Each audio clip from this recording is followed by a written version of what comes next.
မင်္ဂလာပါတငယ်ချင်းလေးတို့ရေတောနက်ထက်ကနတ်သမီးလေးဇလန်ပြောပြပေးမယ်နော်လူသူမနီးတဲ့ဒီတောနက်ကြီးထဲမှာမျိုးပြရဲ့ဥပဒေတွေသိပ္ပံပညာရဲ့အယူအဆတွေလားအရာမထောက်တော့ဘူးရှေးလူကြီးတွေကတော့ဒီနေရာကိုနက်စာကျွေးရဲ့တောလို့ခေါ်ကြတယ်ဝင်သွားတဲ့သူရှိပေမဲ့ပြန်ထွက်လာတဲ့သူမရှိသလားရှားပါလို့နေနေရဒါပေမဲ့အဲ့ဒီလျှို့ဝှက်ချစ်တွေကပဲစူးစမ်းလို့စိတ်ရှိရဲ့လူငယ်တပ်ပုံဆရာတယောက်ကိုစန့်လိုက်လို့ဆွဲဆောင်ခဲ့တယ်သူမသိတာတခုကဒီတော့အုပ်ဟာဧည့်သည်တွေကိုကြိုးစိုးလေးမရှိဘူးဆိုတာပါပဲတောကပိုနက်လာလေးအမှန်တရားနဲ့အိမ်မက်ကြားကဆေးကပိုပါလာလေးပဲအဖော်တွေနဲ့လူစုကွဲသွားတဲ့အခါမှာတော့တောအမြက်တိတ်ဆိတ်ချင်းကသူ့ကိုစတင်ဝါမျိုးပါတော့တယ်ခြေချော်လဲလို့ရလာတဲ့တန်ရထဲပိုနာချင်တာကတောရဲ့တရိษံတို့ရဲ့ဟင်းတန်တွေကြားမှာသူတယောက်သေးရှိနေတယ်ဆိုတဲ့အသည့်တေချင်းတရားကသူ့အနားကိုတိုးကပ်လာခြင်းပါပ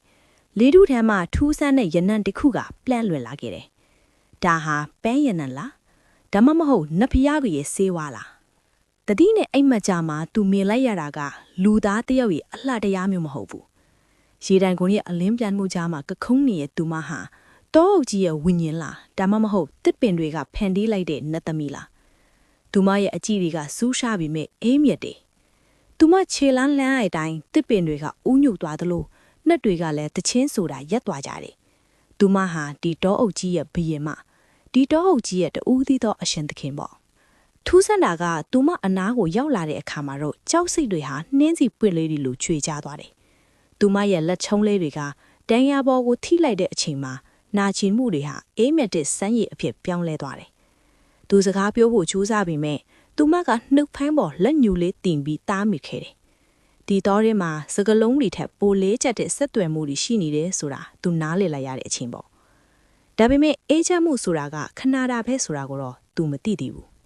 ရုတ်တရက်တောအုပ်ရဲ့စီးချက်ကပြောင်းလဲသွားတယ်ငြိမ်သက်နေတဲ့တစ်ပင်ကြီးတွေကထိတ်လန့်တကြားလှရှားလာပြီးတောနဲ့ရဲ့အနက်ရှင်းဆုံးနေရာကနေကြောက်မက်ဖွယ်ကောင်းတဲ့အတန်ကြီးကမြေပြင်ကိုတုန်ခါစေတယ်နတ်သမီးလေးရဲ့မျက်နှာမှာအပြုံးတွေပျောက်ဆုံးသွားပြီးထိတ်လန့်ခြင်းတွေဝင်ရောက်လာတယ်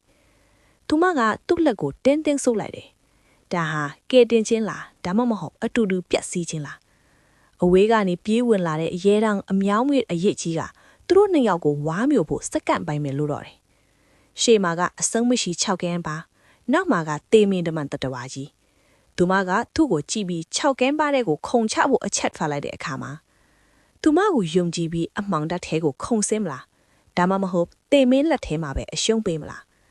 ဒေါနတ်ထဲကနတ်သမီးလေးရဲ့လှုပ်ဝက်ချက်တွေဟာအခုမှစတင်ဦးမှာပါအသက်ကိုဖတ်နဲ့ထုတ်ပြီးခုံချလိုက်တဲ့အချိန်မှာကပအကြီးကိုလုံးဘလော့ဖိသွားတယ်အရှိန်အဟုန်နဲ့ချဆင်းနေတဲ့ကြောက်စိတ်ထဲမှာသူခံစားလိုက်ရတာကသူ့လက်ကိုတင်းတင်းဆုပ်ခိုင်းထားတဲ့နွမ်းတွေတဲ့လက်ကအိတ်တစုံမြေပြင်နဲ့မထီခင်စက္ကန့်ပိုင်းလိုမှာပဲပတ်ဝန်းကျင်အလေတို့ဟာရုတ်တရက်ထိုးဆန်းစွာပျောက်ပြောင်သွားပြီးသူတို့ကိုလေထဲမှာပွေဖိုက်ထားတယ်သလိုခံစားလိုက်ရတော့တယ်ဒါဟာရုပ်ပဗီဒနိယမတွေအပြင်ဘက်ကစွမ်းအားတစ်ခုပေါ့မျက်လုံးကိုပြန်ဖွင့်လိုက်တဲ့အခါမှာသူမြင်လိုက်ရတာကနတ်ပုံနက်ဖြန်နှန်းကြီးလိုလှပလို့နဲ့လျှို့ဝှက်ကပါတစ်ခု6အောက်ထဲမှာတစ်ပင်တွေကကိုပိုင်အလင်းလောင်နဲ့လင်းထိန်နေကြတယ်မြေပြင်မှာတော့လူသားတွေတခါမှမမြင်ဘူးတဲ့ပန်းရောင်စုံတွေပွင့်နေကြတယ်ဒီနေရာဟာပြင်ပလောကနဲ့လုံးဝအဆက်အသွယ်ပြတ်နေတဲ့နေရာပါပဲနတ်သမီးလေးကဒီအမောင်သက်ရဲ့အနက်ရှင်းဆုံးနေရာမှာဘယ်လိုမျိုးအထီးချန်စွာနေလိုက်ခဲ့တယ်ဆိုတာကိုသူတွေးတော်ရင်ထဲမှာစာနာစိတ်တွေဝင်လာမိတယ်ဒီကဘာထဲမှာဘာသာလက်ဆောင်မှမလိုဘူးသူမရဲ့မျက်လုံးတွေကပဲအရာရာကိုပြောပြနေတယ်သူမဟာတိုးအုပ်ရဲ့သားသမီးတဘာဝတရားရဲ့ဝိညာဉ်တစ်ဖက်မှာတော့အယံကိုအပြစ်အင်းစင်တဲ့မင်းကလေးတယောက်သူကမ်းပြီးတဲ့ထူးဆန်းတဲ့တတိတစ်လုံးကိုမီးဆန်းကြည့်တဲ့အခါမှာသူ့ခန္ဓာကိုယ်ထဲကမောပတ်မှုတွေချက်ချင်းပြောက်ကွယ်သွားခဲ့တယ်ဒါပေမဲ့သူတတိထားမိတာတစ်ခုကသူမရဲ့မျက်လုံးထဲမှာအမြဲတမ်းစိုးရိမ်ကြီးတွေရှိနေတာပါသူမဘာကိုကြောက်နေတာလဲအေးချမ်းမှုဆိုတာဒီတောနက်ကြီးထဲမှာကြားလောက်မခံဘူးခုနေရာမှာရေးဆွဲထားတဲ့ရှေးခေါင်းပုံရိပ်တွေကဒီတောအုပ်ကြီးရဲ့ကျင်းသားတစ်ခုကိုတတိပေးနေတယ်လို့ပဲအဲ့ဒီအမှောင်ရိပ်ဆိုတာတောဆောင်နဲ့လည်းမဟုတ်ဘူးတောဆောင်ပြီးလူလည်းမဟုတ်ဘူး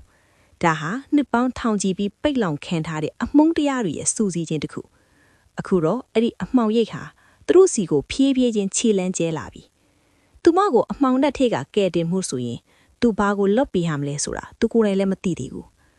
ရုတ်တရက်သူမရဲ့ဝင်းပနေရဲ့အသားရည်ကစတင်ညှိုးလာတယ်သူမရဲ့ပခုံးပေါ်မှာအမှောင်ရိပ်အဆက်တွေတစ်ခုပြီးတစ်ခုပေါ်လာပြီး သူမကနာကျင်စွာနဲ့မြေပြင်ပေါ်ကိုလဲကျသွားတယ်အပြင်ကအမှောင်ရိပ်ကသူမရဲ့အသက်တရားကိုစတင်စုပ်ယူနေတာလားဒါမှမဟုတ်လူသားတယောက်ဒီနေရာကိုရောက်လာတာဟာသူမအထက်ကန်ဆိုးသွားတာလား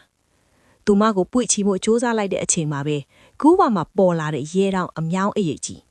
အဲ့ဒီအရိပ်ထဲကထွက်လာတဲ့အတန်ကသူ့ရဲ့နာမည်ကိုခေါ်လိုက်သူလိုပဲမန်ခန့်တယ်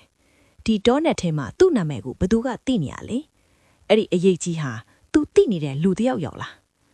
နတ်သမီးလေးရဲ့အသက်ကတဖေးလေးနဲ့အားနေလာချင်းမှာပဲအမောင်ရိပ်ကြီးကသူတို့စီကိုလက်ကန့်လိုက်တယ်သူမကိုကယ်ဖို့အတွက်သူဘာကိုစက်တည်ရမလဲသူ့ရဲ့ဝိညာဉ်လားဒါမှမဟုတ်သူ့ရဲ့အတိတ်လားအဆုံးထိကြည်ဦးပြလို့ကျေးဇူးထူးတင်ပါတယ်ရှင်